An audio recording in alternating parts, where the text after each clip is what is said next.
Risk on or risk off? Investors sold off Friday, and they're doing it again today as they weigh whether a Federal Reserve rate hike could put an end to the party on Wall Street. Welcome to the Big Money Show. I'm Brian Brenberg, along with my co-hosts Taylor Riggs, Dagan McDowell, Jackie DeAngelis, and with us for the hour, Barron's Investor Circle newsletter editor Josh Schaefer.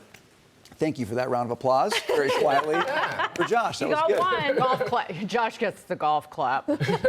All right, the AI trade back under pressure as NVIDIA and other tech giants test investors' appetite for risk. Meanwhile, oil prices remain volatile on the downside today, and tomorrow's inflation report could be a market mover as investors watch the Fed and interest rate expectations.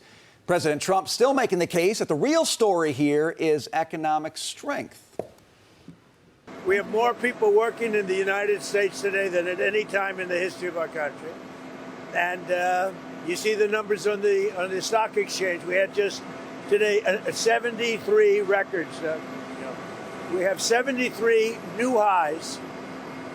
So out of my short 1.5 years, we've had 73 brand new highs on the various stock exchanges.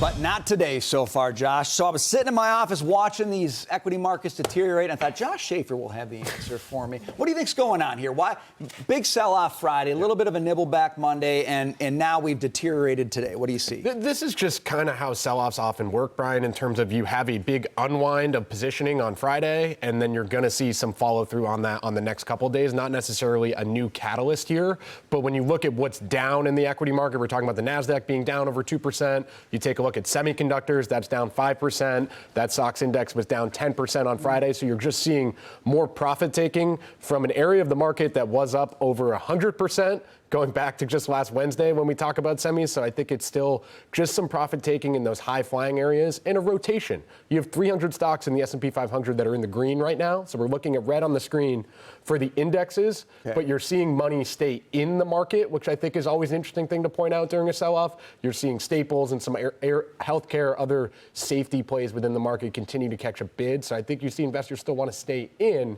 Just maybe get out of something that I might have bought at the beginning of the year, like a Micron that's up 250%. Okay, it would be a great day for a chart of the day, Taylor. Ding, ding, ding, ding, ding. Do you have one? Of course I have one. What's going on? How does it explain prepared. what's happening? You know, I want to issue a Taylor Riggs correction because I think I'm going to reverse what I said yesterday. Let's talk about the chart. Equity issuance, basically IPOs in yellow, S&P 500 returns in blue. So IPO day is the vertical line, T0. And then every day after that, you see equity issuance. We're in a new equity issuance cycle, an IPO boom in yellow, more and more IPOs. And the equity market goes up and not down. Yesterday, you guys will recall that I stood here and I said, I'm wondering if some of the selling we're seeing is raising liquidity. Jackie's looking at me like she doesn't believe me. That is a crazy chart. It's just totally crazy. Yeah. Like squares, there was like squiggles. I mean, Well, I have a migraine. It made sense to me. Okay. Thank you. See, I knew I could get neon yellow on my left. Here's what I think. She matches the chart. You match the chart. you are median issuance on that chart. How do we go forward? I thought we would start to see some sell-off in the equity market because if I want to take advantage of SpaceX or OpenAI or Anthropic, I need to raise money. And I thought that I would see, we'll sell NVIDIA or Marvell or Micron because we're up 200% year to date, sell what I can, sell what's liquid, sell what's good, and reallocate my portfolio to IPOs. But what that chart is telling us is that IPOs follow, or maybe there's some causality and some correlation to actually strong cycles of equity market. So you don't need to see a serious drawdown of selling in equity in order to reallocate to IPOs, that the two can coexist together. And oftentimes big IPOs do indeed come in big waves of equity market increases because you want to take advantage of investor enthusiasm and strong equity market returns and equity risk premiums and all of that. So a little bit of that research after big decades of IPOs, you get 8% returns in the following 3 months and a 20% return in the following 12 months. So I guess what I'm trying to say is sort of this banner of IPOs doesn't necessarily mean that the equity market has to fall. And in fact, usually we see some strong returns. Well, IPOs also make people more money too, which I think is important to point out, whether it be the banks that are financing some of these IPOs. That's been an interesting part of the equity market at this point. You talk about a strong economy, you talk about a hot IPO market. Financials are one of the worst performing sectors in the S&P 500 this year, which I think has been rather interesting. But also on an individual basis, a lot of people make a lot of money from SpaceX going public if you were an early employee. What are you going to do with your millions, or in some cases maybe billions of dollars? You're probably going to look to invest them somewhere. So it does sort of create a little bit of that cycle, I think. Okay, so you guys are talking IPOs, but I hear a lot of people saying this week it's kind of a story of betting on the Fed. What's the Fed going to do? Are they going to raise rates? Are they getting pressure to raise rates? What's the CPI number this week and force them to do? Jackie, is that what's really going on here? Yes, and I agree with what Josh said. I agree with what Taylor said. I think that these are aspects of the market right now, but I think rates are first and foremost, at least on my mind. And looking at the sell-off today, I imagine that's what is getting investors a little bit uncomfortable, because I'm thinking about Donald Trump. Over 2 weeks ago, it was Memorial Day weekend, saying we're going to have, it was a Sunday, and he said we're going to have a deal as soon as today. And we're still waiting. And then he said, I'm not in a rush, and I want to do a really good deal, and I'm going to make sure the T's are crossed and the I's are dotted, and that's all fine and well. He's reiterating that message last night after he left the Knicks game that, you know, we're working on it, it could come soon, but the markets are tired of hearing that to a certain degree. I don't think the sell-off, however, is on that per se. It's on this idea of longer duration, that this is taking a while to solve, and that as long as that is the case and oil prices are somewhat elevated, even though 86, wow, that blew me away today, because I was watching it fall this morning and I didn't see it at 86 and change. And they're saying as long as oil prices are on the higher side, higher than before we started this conflict, CPI is not going to be where it needs to be, especially with that strong jobs report, to then justify any kind of a cut. And make no mistake, I don't think this is a market that thinks Kevin Warsh will hike here. I think they understand that, but they want a cut. They've been pricing in a cut. Tech stocks, AI stocks thrive on rate cuts. And we thought we were going to get that before this conflict. So as long as this, you know, continues, this no man's land where we don't know what's happening and oil stays somewhat elevated, markets are going to be, I think, a little disappointed in what the Fed may or may not do. I think Warsh will hold. I think the market thinks he will hold, but that's not enough for this market. Yeah, the cut talk has been gone lately. Dagan, inflation report coming this week. I'm seeing like thoughts of a headline number around 4.2%. So when you get a four handle on these things, I do think that's bad news. You worried about the inflation number this week? I think that the inflation that people are concerned about is the inflated valuations on these stocks. The inflation picture is complicated by the Iran war. People are definitely worried, and I don't want to get off on a tangent talking about energy, but because gasoline prices have fallen quite dramatically. I think it's about 40 cents a gallon nationwide, but because U.S. Stockpiles of gasoline, our gasoline inventories have been plummeting at a record pace.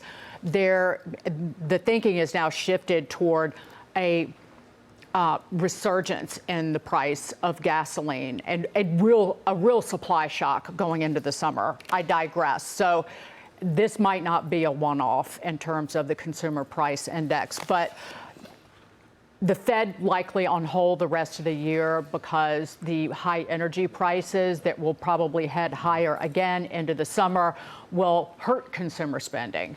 And so not so much inflationary, but slowing the economy. I want to talk about the infrastructure spend by the giant megatech AI hyperscalers. There's a story in the Wall Street Journal that Wall Street is rushing to fund the AI bonanza, and the headline, in every conceivable way.